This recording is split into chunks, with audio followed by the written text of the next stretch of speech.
Assalamualaikum warahmatullahi wabarakatuh. Alhamdulillahirabbil alamin wa bihi nasta'in ala umuri dunya wa dini wassalatu wassalamu ala asyrofil anbiya'i wal mursalin sayyidina maulana Muhammadin wa ala alihi washabihi ajma'in. Subhanaka la ilma lana illa ma 'allamtana innaka antal alimul hakim wa tub 'alaina innaka antat tawwabur rahim.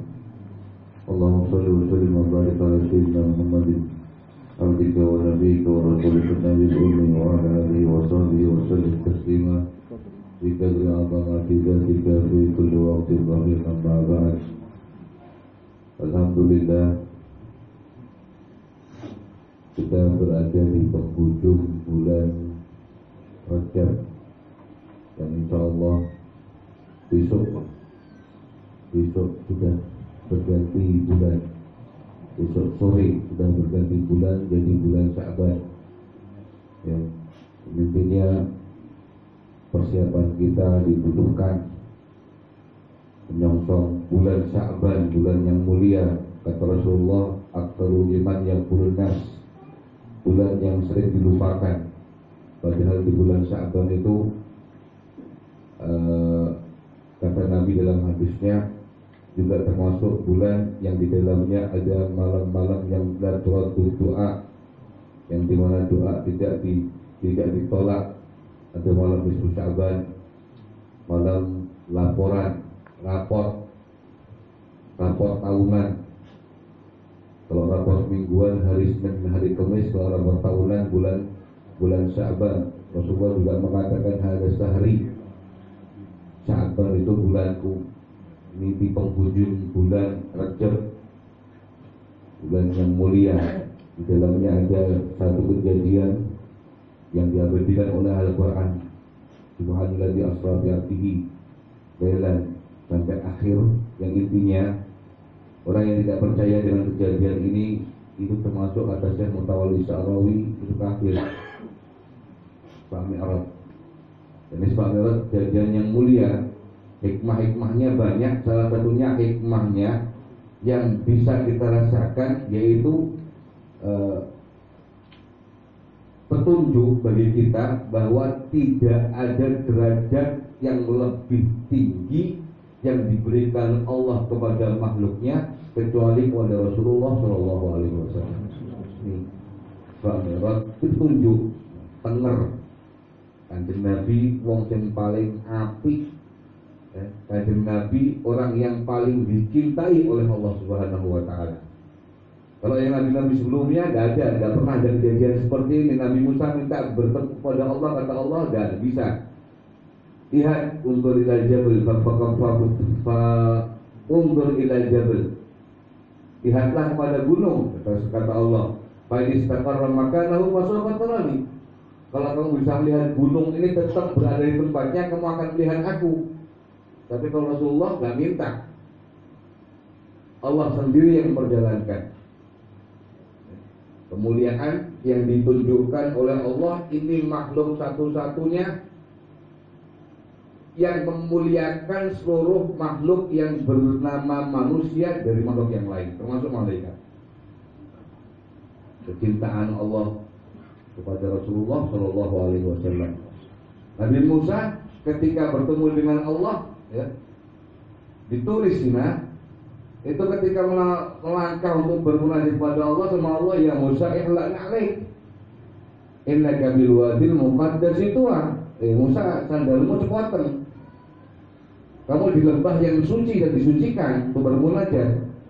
Rasulullah Shallallahu Alaihi Wasallam sampai batu yang buat pijakan itu yang dinamakan Sakhra itu sampai sekarang ada di Palestina. Yang biasanya foto-foto nih Kubah itu dikatakan Kubah Masjidil Aqsa, sebenarnya bukan. Itu tempat sahar, tempat waktu yang pengen melu Kanjeng Nabi munggah.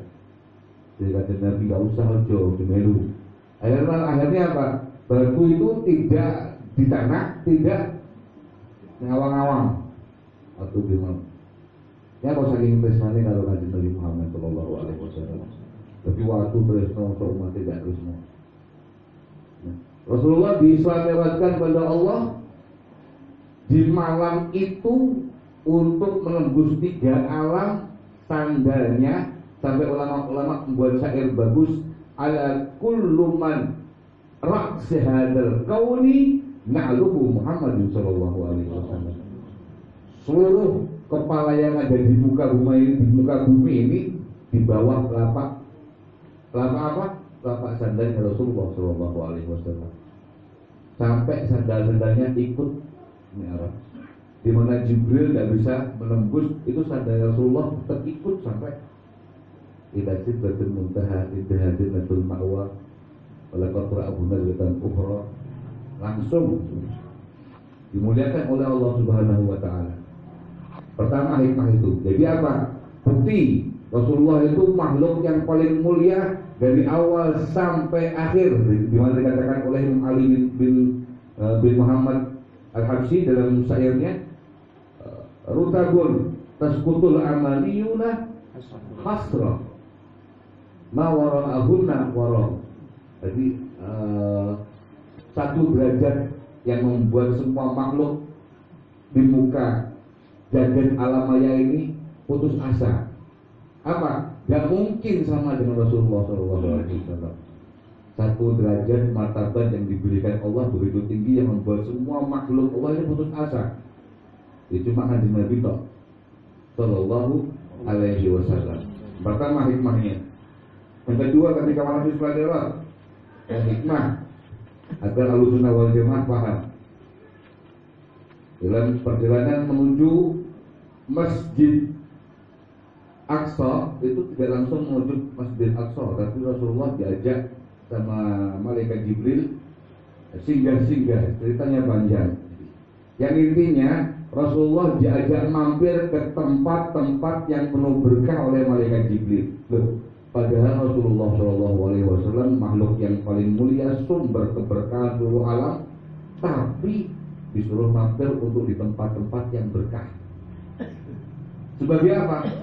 Sebagai ajaran buat umatnya bahwa kalau ada tempat-tempat yang berkah, ziarahi dan silaturahmi di sana. Jadi tempat berkahnya, bekas naungannya pohonnya Nabi Musa.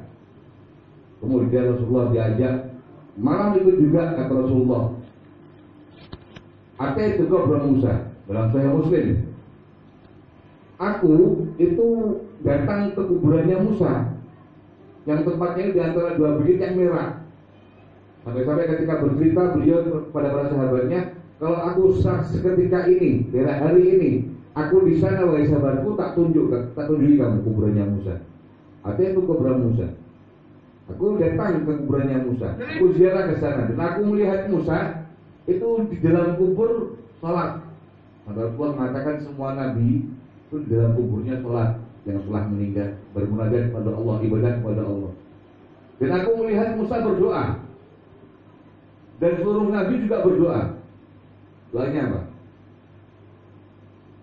Allahumma faddaltahu, Allahumma akramtahu. Ya Allah, Engkau telah muliakan dia. Ya Allah, Engkau telah utamakan dia. Siapa dia itu? Rasulullah Shallallahu Alaihi Wasallam. Semua nabi dalam kuburnya mengajar, Allahumma akramtahu, Allahumma faddaltahu.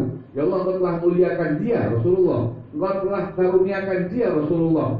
Berkahi kami berkat dia, Rasulullah Shallallahu Alaihi Wasallam. Lalu nabi-nabi ini kubur, jalur berkat munajat Rasulullah SAW. Terus umatnya kalau dilarang untuk bersolawat dan bermunajat kepada Rasulullah Shallallahu Alaihi Wasallam. Hikmah yang kedua, ziarah kubur aulia solihin dilakukan Rasulullah di malam itu. Loh, berarti bid'ah kan Nabi melakoni ziarah ke kuburnya Nabi Musa, ziarah ke tempat-tempat berkah dilakukan oleh Rasulullah SAW. Untuk apa? Supaya ajaran ini diikuti oleh umat-umatnya, khususnya menjadi ajaran syariatnya beliau Shallallahu Alaihi Wasallam. Ya, Islam berarti tempat-tempat berkah, ya, tempat-tempat sing orang-orang soleh, tempat orang-orang alim diziarahi, silaturahmi. Itu berkahnya Allah turun di situ. Bukti hikmah yang yang lainnya, yaitu yang paling khusus buat kita yang pernah sering saya omongkan, diwajibkan pada kita satu kewajiban yang tidak ada duanya, yaitu sholat. Sholat jangan pernah sampai kecer. Bahkan ulama sepakat bagaimana yang diabadikan oleh Imam Haddad, inna min alamati su'il khatimah tahawunan bis sholat. Sesungguhnya itu orang yang paling bisa mendapatkan, paling banyak peluangnya mendapatkan su'ul khatimah, itu orang yang meremehkan sholat. Isto amalannya kaya apa piye karo manungsa ngremehne sholat. Ini ittifaq ulama. Inna min alamati su'il khatimah tahawunan bis sholat. Remehne sholat. Ya. Kita telah kemarin sudah saya katakan ada ibrah pada waktu kejadian Nabi, sahabat yang ketika meninggal, bukan sahabat ya, ada orang yang ketika meninggal itu diganti sama Allah dengan rupa celeng. Ternyata apa? Tidak sholat. Begitu pula hadis Rasulullah, nanti di hari kiamat orang yang meninggalkan sholat dibangkitkan dalam kuburnya dalam keadaan seperti celeng, seperti celeng seperti itu dengan meninggalkan sholat. Ini adalah kita komunikasi pada Allah Subhanahu Wa Taala. Kiranya sedikit ini yang dapat kami sampaikan, nanti dipikirkan lagi sing enak diwaca apa panggah kiai. Sampun wis tahu Dik, mudah-mudahan belum tahu. Ndak budaya keren. Kalau posisinya berjalan.